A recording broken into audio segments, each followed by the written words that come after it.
क्या आप जानते हैं कि भारत की एक्ट ईस्ट नीति पूर्वोत्तर राज्यों की सुरक्षा और दक्षिण पूर्व एशिया साउथ ईस्ट एशिया से व्यापार, इन तीनों की चाबी जो है एक ही देश के पास है और वह देश है म्यांमार। इसलिए म्यांमार के राष्ट्रपति का हालिया भारत दौरा सिर्फ एक औपचारिक यात्रा नहीं बल्कि यह भारत के लिए रणनीतिक रूप से बेहद महत्वपूर्ण घटना है।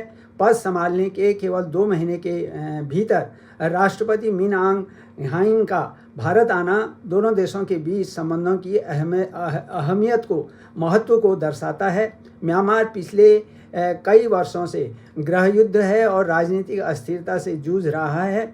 इसका सीधा असर भारत के पूर्वोत्तर राज्यों जिसमें मणिपुर है, मिजोरम है और नागालैंड, इन पर पड़ रहा है। सीमा पार शरणार्थियों की आवाजाही, विद्रोही गतिविधियां और अवैध तस्करी जैसी चुनौतियां भारत की चिंता बढ़ाती रही हैं।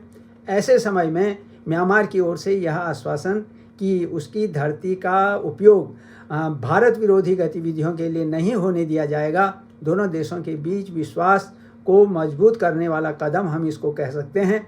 वहीं प्रधानमंत्री नरेंद्र मोदी ने म्यांमार की संप्रभुता है और क्षेत्रीय अखंडता के प्रति भारत का भरपूर समर्थन दोहराया। दोनों नेताओं के बीच रक्षा है, व्यापार है, ऊर्जा और संपर्क बढ़ाने जैसे कई महत्वपूर्ण मुद्दों पर चर्चा हुई।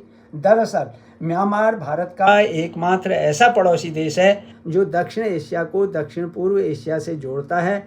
यही कारण है कि इसे भारत की एक्ट ईस्ट नीति का प्रवेश द्वार कहा जाता है।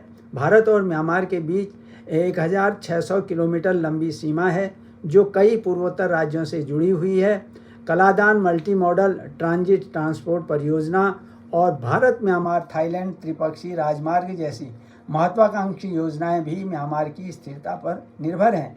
इन परियोजनाओं के पूरा होने से व्यापार है, पर्यटन है और क्षेत्रीय विकास को नई गति मिल सकती है। हालांकि एक बड़ी चुनौती चीन का बढ़ता प्रभाव म्यांमार पर है।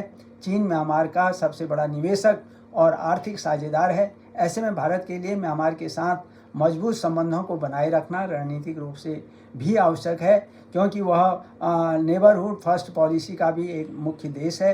कुल मिलाकर म्यांमार के साथ अच्छे संबंधों के बिना भारत की एक्ट ईस्ट नीति, पूर्वोत्तर राज्यों का विकास और बंगाल की खाड़ी क्षेत्र में उसकी रणनीतिक महत्वाकांक्षाएं, भारत की पड़ोसी प्रथम नीति अधूरी रह सकती है। इसलिए यह दौरा केवल एक राजनयिक यात्रा नहीं बल्कि भारत के दीर्घकालिक हितों से जुड़ा एक महत्वपूर्ण कदम है। इसलिए क्या आपको लगता है कि भारत को म्यांमार के साथ और अधिक सक्रिय भूमिका निभानी चाहिए? अपनी राय कमेंट में दीजिएगा।